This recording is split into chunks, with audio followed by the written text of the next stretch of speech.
What's up, Technobo here for Server.pro, and welcome to this tutorial for installing and using Konquest.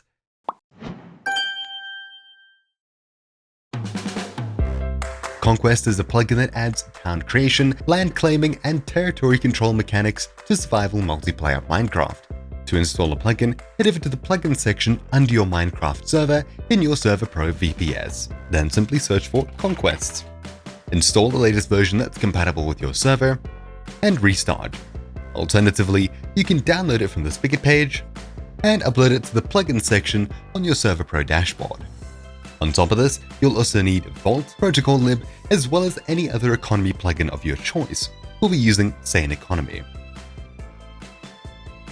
As this plugin is super in-depth, if you get lost or need more info, you can refer to the plugins wiki linked in the description down below. This plugin adds tons of features, so before we get to covering them, I'll cover the main keywords we'll use in this video so you can better understand what's going on. Kingdoms are global teams or alliances of players that can only be founded by admins. Monuments are 16 by 16 structures that must contain 12 obsidian blocks.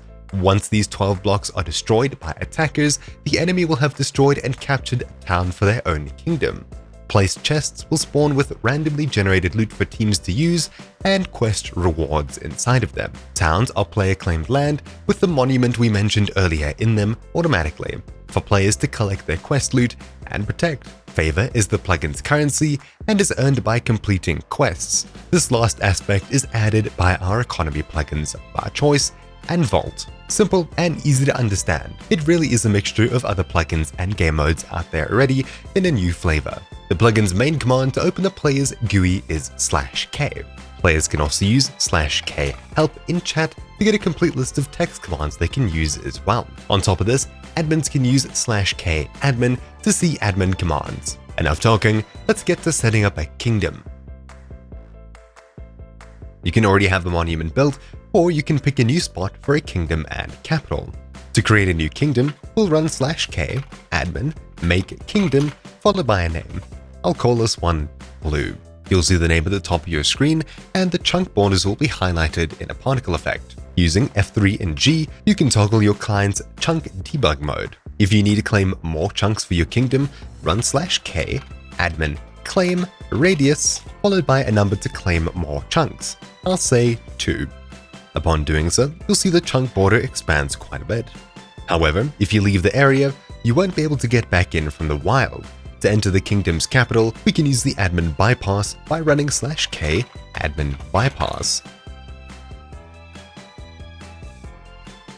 To define our monument, we need a 16 by 16 structure as well as our 12 obsidian blocks inside of it, and maybe a chest too.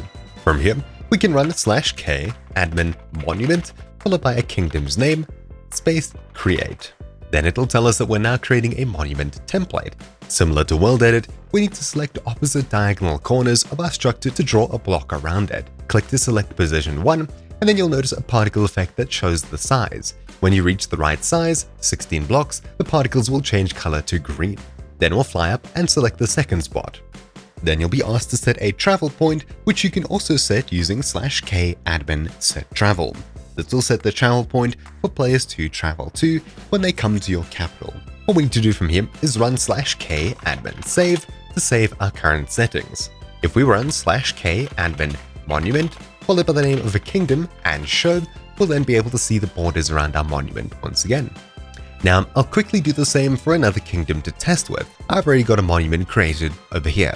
So, once again, I'll fly over the correct chunk, /k admin make kingdom, and we'll name this one Red. Then I'll claim land with /k admin claim radius, and I'll claim 2 chunks. Now we can set a spawn point with /k admin set travel.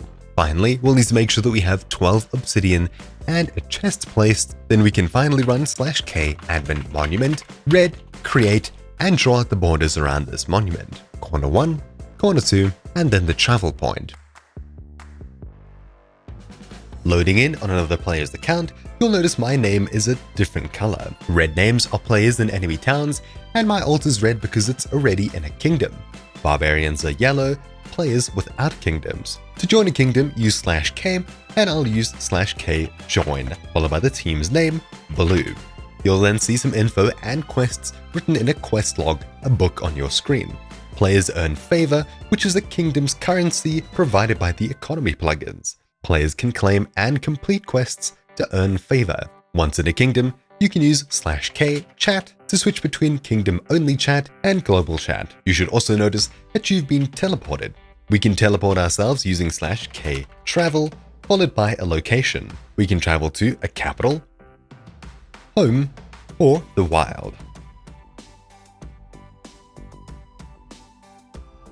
Towns are player-claimed areas where you can settle, farm, and use the home to complete quests, etc. Claiming land stops monsters spawning, protects containers, blocks, and animals from non-resident griefing, gets nearby iron golems to attack enemies, and contributes to kingdom and player scores. Using /k travel wild to get into the wild, we can start exploring and find a place to build our town. Using /k map, we can see where we are as well as other kingdoms nearby. You can settle anywhere as long as it's close enough to your capital. That's the proximity. You need to be within 16 to 99 chunks from your capital to settle. This can of course be changed in the config. If you're too far from using the wild command, we can use /k travel home and travel out a bit on foot to settle a new town. Once we find a new place to settle, find some flat ground. Giving myself some money, let's go ahead and settle a new town. I'll use /k settle followed by a name such as town 1. You'll be told in chat if the land you're trying to settle on is not flat enough. From here, the monument template from our kingdom will be used and our town is now settled. Using /k quest, you can see we've now completed the starting quest and we've earned 50 favor. Periodically traveling to towns will sometimes give you rewards in the chests. Using /k map, you'll now see how much land you've claimed. With more favor, you can claim more land. Traveling out to a chunk not already claimed, if we use /k claim auto, we can start claiming chunks by simply walking around. And after a few chunks are claimed, you'll see you've now completed another quest. We can run the same command to disable it. Once again using /k map, we'll see our newly claimed land. And if players would like to travel to our town, they can use /k travel followed by the town's name, in our case, town 1. You can also use /k travel home to travel between towns, capitals, and the wild. We can also use /k info followed by a town's name to see some info on our town, including the total number of players, information about ourselves, invites, requests, properties, health, land, and population. Using /k town followed by a town's name and then a subcommand, we can add or kick players as residents as well as promote them to knights and lords. Residents are players that can build there, and we can promote them to knights and give them lordship. We can also claim lordship or ownership of an abandoned town if we find one.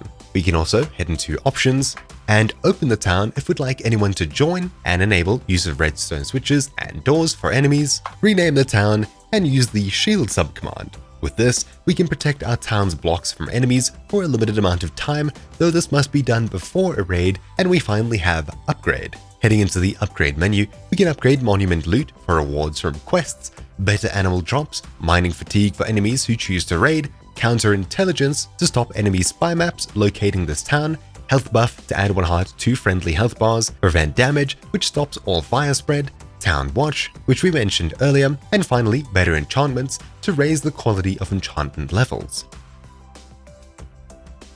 Locating enemy towns is done easily through the use of /k map, as well as through the use of something called spy maps. Using /k spy, we'll obtain an item that's centered on the nearest enemy town. Using a compass, we'll always point to the nearest enemy town in the current world. Teleporting my alt account into the area, you'll see that we're alerted of a raid in a town in our kingdom. Players can then teleport into it to protect it as well as you.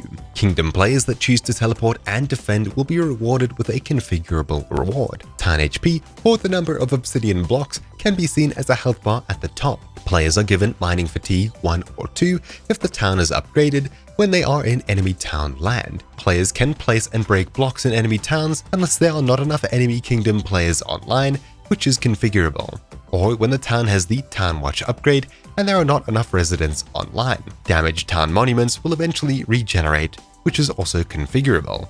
When the town's monument's obsidian has been destroyed, the land is then converted and the new kingdom's monument takes its place. Players' stats can be checked with /k stats or /KS. When players achieve certain requirements in game, they'll be awarded with prefixes. We can use /K prefix to set and choose our prefixes, then click to apply them. Using /K score, we can check player scores, kingdom leaderboards, and stats. As mentioned earlier, more info is found on the Konquest wiki. Simply click the image on the Spigot page or the link in the description below to see more info. This includes info on barbarians, such as camps, which are their home territory protecting containers and appear on the map once beds are placed. Any player can destroy beds, removing the camp. It also includes details on protection and travel for barbarians. Ruined territories are created by admins and are not owned by any kingdom. These can be in any world and contain critical blocks similar to towns. They can also contain spawn blocks as well as modified iron golems or ruin golems to protect these critical blocks. When players destroy critical blocks, all players inside the ruin will then receive a reward and the ruin will begin a cooldown. These are simple object points for players in a PvE setting, all the way down to granular control and explanation of the config file. In here, you'll see info on combat and combat tagging, which stops players using a configurable list of commands upon being tagged in combat, such as in the prevent command list, and the integration page, which shows what other plugins work well with this plugin, such as Quickshop integration for chest shop and luck perms for permission group chat prefix and suffix formatting. Even though this plugin is very well documented, I'll quickly run through the files so you understand what to edit where. Heading into the Minecraft service on my Server.pro VPS, followed by the Files folder, then Plugins, and finally Konquest, you'll see a whole bunch of files here. The Data folder contains save states for the plugins and should not be edited. Heading back a folder, we have the Lang folder that contains localizable strings for the plugin to change how it talks to users in chat. You can customize basically all the text the plugin has, which is very useful if you'd like the plugin to fit a certain theme on your server. Heading back once again, we have a couple of files here, including loot.yml, which contains drops and chances for drops, where there are 3 categories for loot: items, potions, and enchanted books. Modify, add, or remove entries from each category, or remove all entries from a category if you'd like to deactivate it. A number of items in the stack, followed by the relative probability weight, 0 to disable, items, potions, and enchanted books. This way, when random drops appear, they'll appear from somewhere on this list. The items are relatively self-explanatory, and potions have the effect followed by upgraded, extended, and chance of dropping. And finally, enchanted books have the enchantment, level, and then the chance for it to actually drop. Loot.yml contains the table for random drops inside of chests, inside of monuments. The prefix.yml file contains prefixes for the Konquest plugin. Set up all custom prefixes in this list. Each prefix requires a permission to use. Konquest.prefix. Followed by the label of the prefix. Enter a unique label, followed by the name that appears in chat, which allows color codes and the cost for someone to apply this prefix, which can be 0. If you change the label after players have already purchased it, then they'll lose it. You may, however, change names and costs. The shields.yml file contains settings for town shields and armor upgrades. Set up each town shield and armor upgrade in this file. Each option has a name, charge, and cost per resident. You can add more options or remove the default ones. So, shields, name of the upgrade, followed by the charge or duration in seconds, and finally cost for the upgrade in favor. The upgrades.yml section contains town upgrades. In here, we can change costs and population values for each upgrade level. Set the cost line to -1 to disable that upgrades level. Do not add or remove lines. For example, loot upgrade level 1 costs 100, level 2 costs 200, and finally level 3 is disabled. We can upgrade monument loot, animal drops, enemy fatigue, counterintelligence, health buff, prevent damage, town watch, and finally better enchantments. We saw all of these earlier in game. Finally, core.yml, which is by far the longest file as it contains all of the main settings for the plugin. It also includes a very good documentation of the plugin at the top of the file. In here, we have some settings that you may want to change, including world name and world blacklists, chat prefixes, database if you'd like to use your own SQL database, integration to enable or disable integration with other plugins, as well as settings for kingdoms, towns, exile, camps, monuments, ruins, and favor. Then finally, combat. In this combat section, we can set the prevent command list that we mentioned earlier. All of these commands over here will be disabled while a player is in combat for X number of seconds, which here is set to 30. Players can either wait for the cooldown to end or travel a specific number of chunks. After combat has ended, they'll be allowed to use these commands once again. Nice and simple, easy to understand, and very well documented. If you get confused anywhere along the line, do check the tops of each file as well as the GitHub, which is once again linked down below. But anyways, that's about it for this video. If you have any video suggestions, leave them in the comments below. And if you're having issues with anything, contact our support team. Thanks for watching, and I'll see you all next time. Ciao!